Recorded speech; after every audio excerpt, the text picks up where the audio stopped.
Hello friends, ये है last vlog का कंटिन्यूएशन और हम घूम रहे हैं बूंदी राजस्थान। तो फ्रेंड्स अब हम पहुंच गए हैं बूंदी के फोर्ट में, तारागढ़ फोर्ट। ये सामने आपको दिख रहा होगा, यहाँ पे टिकट काउंटर है, टिकट्स मिलेंगे। यहाँ पे पार्किंग का यहाँ पे बहुत ही कम स्पेस है।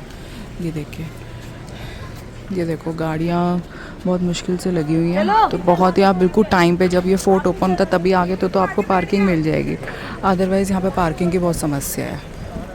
तारागढ़ फोर्ट थोड़ी ऊंचाई पे है, लेकिन सबसे पहले हम घूमेंगे गढ़ पैलेस। बूंदी की ये one of the most famous tourist attraction है और इसका जो रास्ता है थोड़ा बहुत स्लिपरी और स्टीप भी, तो थोड़ा ध्यान से यहाँ पे चढ़ना पड़ता है।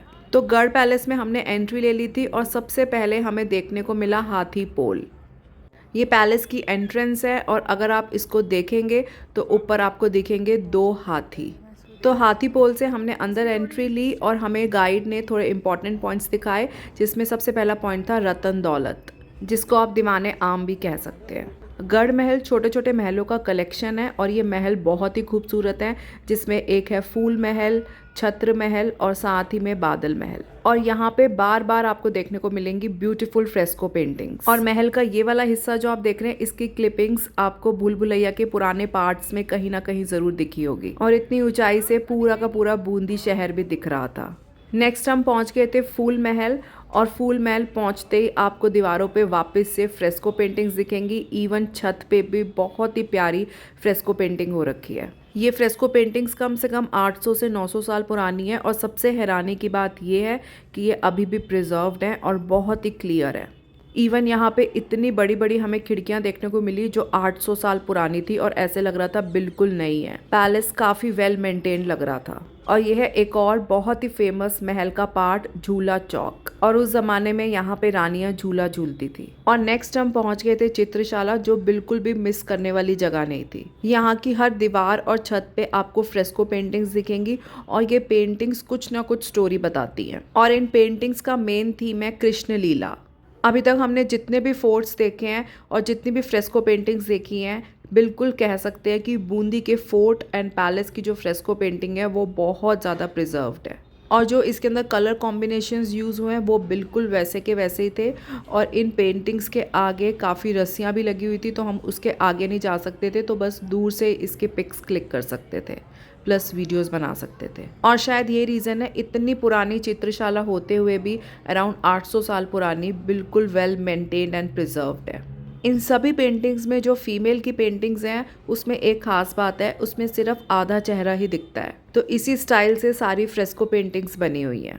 सबसे ज़्यादा टाइम हमने यहीं पे स्पेंड किया, एक एक पेंटिंग को आराम आराम से देखते हुए। तो फ्रेंड्स, तो फाइनली अब हम नीचे आ रहे हैं तारागढ़ फोर्ट से। देखिए, फोर्ट तो हम गए नहीं, मतलब हमने पैलेस वगैरह सब घूम लिया। फोर्ट बहुत ऊपर था और दूसरा उसका रास्ता कच्चा था, साथ में वहाँ पे थोड़ा ना खंडर टाइप था और झाड़ियाँ वाड़ियाँ, सांप वगैरह का भी खतरा था। तो फिर मतलब हम जा नहीं पाए और कम से कम 1-1.5 घंटा वहाँ पे वॉक करके, चढ़ाई करके लगना था। बड़ा ना पथरीला रास्ता है, तो मैं ज़रा ध्यान से नीचे देख देख के उतर रही हूँ। मैं दिखाती हूँ आपको।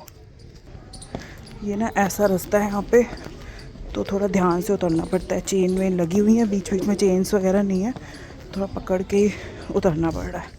तो फ्रेंड्स, आई होप आपको अच्छा लगा होगा Taragarh fort and palace. Fort तो मैं हमें इतना दिखा नहीं पाए क्योंकि जा ही नहीं पाए, लेकिन पैलेस में जो यहाँ का बहुत ही फेमस जो सेक्शन है वो है चित्रशाला, जिसमें बहुत सुंदर सुंदर फ्रेस्को पेंटिंग्स बनी हुई हैं और हर पेंटिंग का कुछ ना कुछ मतलब है। ऐसा नहीं है कि वो जस्ट बनाई हुई है, हर पेंटिंग के पीछे एक स्टोरी है। तो गढ़ पैलेस के बाद हम रुक गए थे मांगी लाल समोसा सेंटर, यहाँ के समोसे बहुत फेमस थे। और इसके बाद हमें सीधा चले जाना था रामेश्वर महादेव मंदिर। रामेश्वर महादेव मंदिर पहुँचने के लिए आपको 108 सीढ़ियाँ चढ़नी पड़ती हैं और ये बना हुआ है ब्यूटीफुल अरावली हिल्स के बीच में, और बिल्कुल पहाड़ों के बीचों बीच ये मंदिर है और आसपास के नज़ारे भी बहुत खूबसूरत लगते हैं।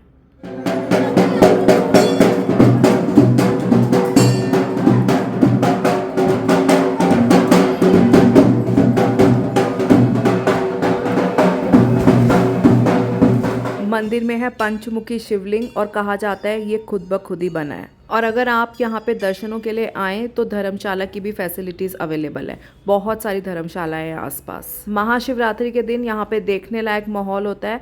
बहुत सारे हज़ारों में लोग आते हैं यहाँ पे दर्शनों के लिए। अभी क्योंकि सर्दियाँ चल रही हैं तो बहुत ज़्यादा भीड़ तो हमें नहीं मिली, इसीलिए अच्छे से दर्शन हो गए थे।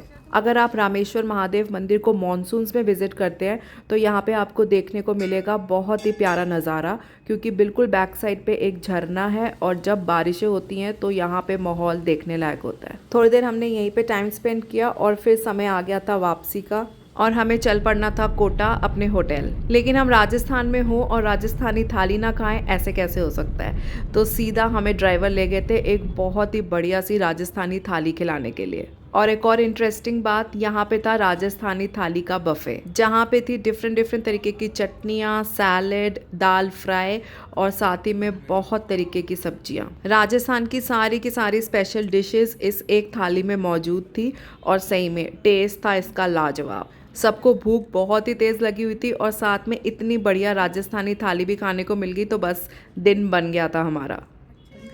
इसमें ये दाल फ्राई है, कड़ी, सेव टमाटर की सब्जी, ये मटर पनीर और ये गट्टा करी है और ये 5 आटों से मिल के बनाई गई रोटी है। ये है चूरमा। और डिनर करके बस हम बाहर निकले थे, इतनी ज़्यादा ठंड, अंगीठियाँ भी लगी हुई थी बिल्कुल बाहर ही।